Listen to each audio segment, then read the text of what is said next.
جوش آ گیا اسلام آباد میں پریس کانفرنس کی کہ مولانا فضل الرحمان کو کراچی میں جلسہ کرنا ہے تو کریں، لوگ بھی دیں گے، کھانا بھی دیں گے، کیونکہ رپورٹ گئی تھی کہ مولوی سوئے ہوئے ہیں۔ مولانا کے یونٹ کے امیر، جنرل سیکرٹری، پی ایس کے عہدیداران، ضلع کے مجلس عمومی والے عید منا رہے ہیں اور رمضان میں چندے اکٹھے کر رہے ہیں، عید منا رہے ہیں، ابھی مدارس کے داخلے کر رہے ہیں، یہ سوئے ہوئے ہیں۔ تو بلاول نے کہا کہ اگر یہ نہیں جاگتے تو میں لوگ دے دیتا ہوں، میں کھانا بھیجوں گا۔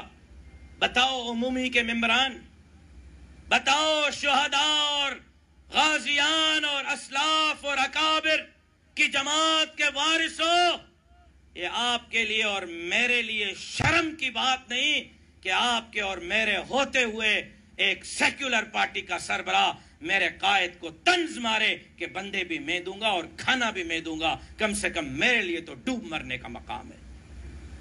تو میں نے اسی دن ملیر میں پریس کانفرنس کرتے ہوئے بلاول کو کہا کہ تمہارے اپنے جلسوں میں دہاڑی دار آتے ہیں، تم ہمیں کیا لوگ دو گے؟ تمہارے اپنے جلسوں پہ بریانی پہ آتے ہیں، ہمیں کیا لوگ دو گے؟ مولانا فضل الرحمان کے لیے جمعیت کے یہ ابابیل کافی ہیں۔ اور میں نے چیلنج قبول کیا ہے، 2 مئی کا جلسہ سندھ کے تاریخ کا سب سے بڑا جلسہ کر کے دکھائیں گے انشاءاللہ۔ انشاءاللہ کہتے ہوئے بھی بڑی تکلیف ہوئی ہے آپ کو، ہاتھ اٹھاتے ہوئے بھی درد ہے شاید ہاتھ میں۔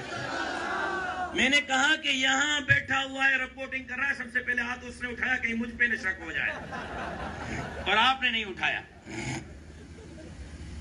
سندھ کے تاریخ کا بڑا جلسہ کریں گے، اور مولانا صاحب کو نہ پہلے تنہا چھوڑا تھا، نہ اب تنہا چھوڑیں گے، نہ آنے والی کل تنہا چھوڑیں گے۔